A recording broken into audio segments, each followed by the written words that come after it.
Il convient de noter que je suis une femme dans la trentaine. À ce stade de ma vie, je n'ai pas eu beaucoup de moments qui m'ont fait me sentir vivante. Ce qui me frustre, c'est que je semble être attirante. J'ai de l'argent et un corps bien sculpté. Mais je n'ai de désir de la part de personne. Tout a commencé il y a quelques mois, lorsqu'il a commencé à travailler dans notre jardin. Dès le premier instant où je l'ai vu, quelque chose s'est enflammé en moi. Ses mains agiles taillant les branches, son corps transpirant au soleil et ce regard intense qui semblait me murmurer des choses que mon mari n'oserait jamais dire. C'était comme un coup de foudre instantané. Depuis lors, mon esprit a été envahi par des pensées sauvages et des désirs interdits. J'étais obsédée par chaque rencontre furtive dans le jardin, chaque regard accidentel lorsqu'il passait près de moi. Cependant, je me suis longtemps battue contre cela. J'ai essayé d'ignorer l'attraction. J'ai pensé aux conséquences et à mon engagement conjugal. Mais à un moment donné, je n'ai plus pu résister. Un après-midi d'été chaud, alors que mon mari était au travail, j'ai décidé de laisser libre cours à mon imagination. J'ai mis ma robe la plus séduisante, mis un parfum envoûtant, et je suis allée dans le jardin. Mon cœur battait comme jamais auparavant, mélangeant passion et culpabilité. J'étais sur le point de franchir la ligne, et il n'y avait plus de retour en arrière. Me voilà donc, avec ma robe soigneusement choisie pour séduire le jardinier. Chaque pièce était sélectionnée stratégiquement pour accentuer mes courbes et susciter son intérêt. Je portais une robe moulante qui mettait en valeur mes atouts, des talons hauts qui allongeaient mes jambes, et je laissais mes cheveux détachés et légèrement ondulés, ce qui me donnait un air mystérieux et sensuel. Avant de continuer, rappelez-vous, inscrivez-vous pour soutenir la chaîne et avoir toujours de nouvelles histoires pour vous permettre de continuer à grandir avec nous. En m'approchant du jardin, mon cœur battait fort dans ma poitrine. J'essayais de calmer la peur et les nerfs qui parcouraient mon corps. Je savais que je jouais avec le feu, mais le désir d'explorer cette fantaisie était plus fort que n'importe quelle peur ou culpabilité. En arrivant dans le jardin, je le vis debout, travaillant avec diligence sur la pelouse. Son corps brillait de l'effort, couvert de sueur, et chaque mouvement de ses muscles était comme une invitation à m'approcher. Je m'avançai vers lui avec assurance, essayant de masquer la nervosité que je ressentais en moi. « Bonjour », dis-je avec un sourire coquin. « Je vois que tu travailles dur au soleil. » Le jardinier, appelé Pierre, s'arrêta et me regarda. « Oui, le jardin demande toujours beaucoup de travail, » répondit-il d'une voix profonde et séduisante. Je m'approchai un peu plus et laissai mon parfum l'envelopper.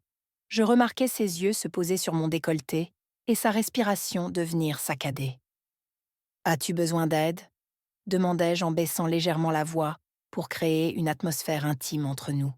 Pierre sembla hésiter un instant, mais il finit par acquiescer.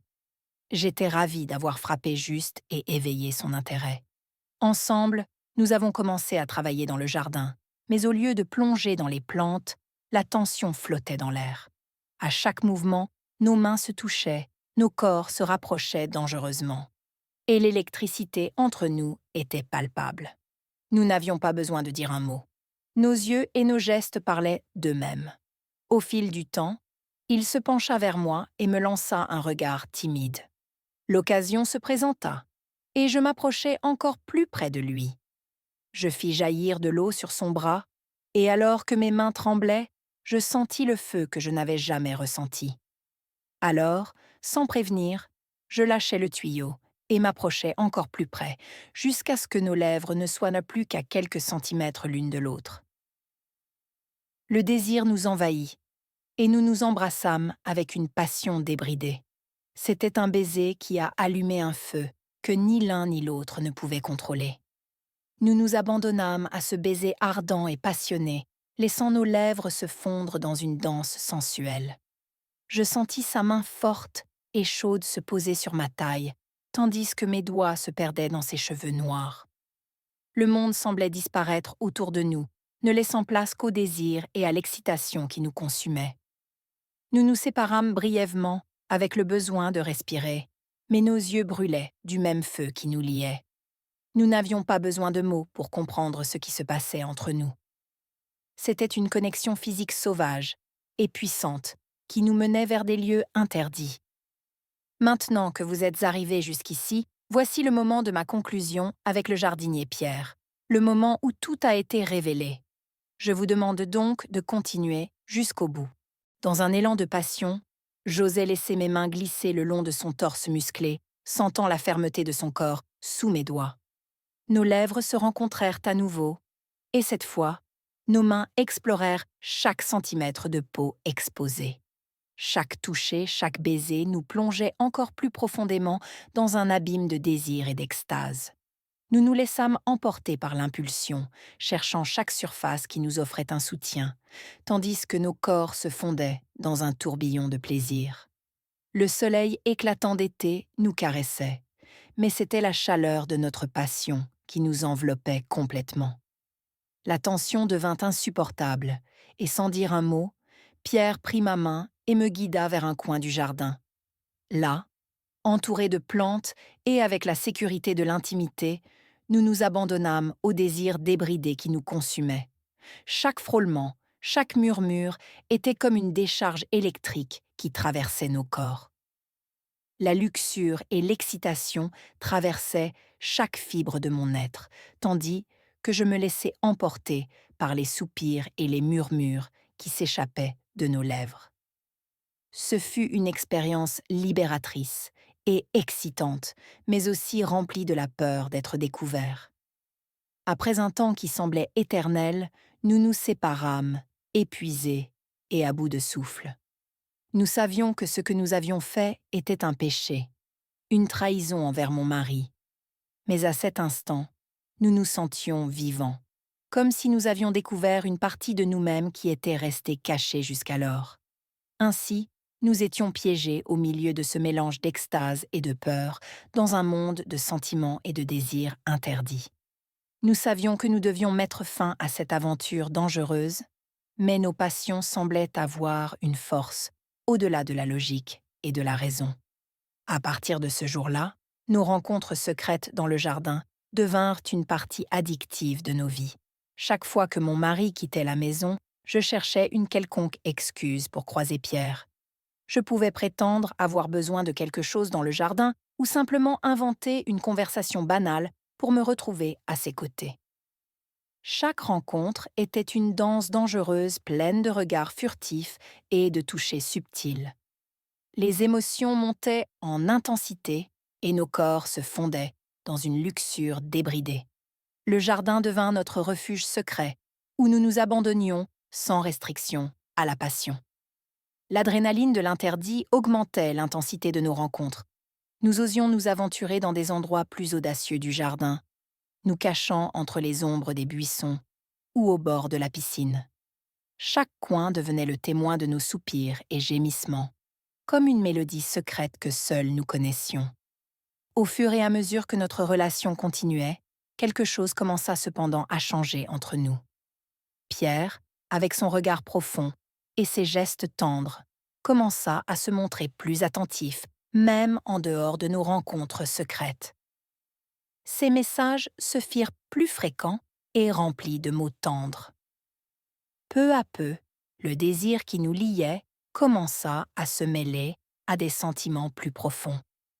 Un jour, après l'une de nos rencontres passionnées dans le jardin, il me prit par la main et me regarda droit dans les yeux. Je pouvais voir dans son regard qu'il aspirait à quelque chose de plus que des moments volés de passion. « Je veux quelque chose de plus », dit-il d'une voix douce mais ferme. « Je veux une relation avec toi. » Sa confession me laissa sans voix. J'étais surprise, prise entre l'amour et la peur. Je savais que mon mariage traversait une crise et que l'étincelle qui nous unissait avait disparu. Mais même alors, l'idée de tout abandonner pour une histoire avec Pierre était effrayante. « Je suis désolée », dis-je d'une voix ferme en essayant de ne pas le blesser. « Je suis mariée. J'ai une vie engagée avec mon mari. » Son regard reflétait de la compréhension, comme s'il savait dès le départ que cela n'était pas possible.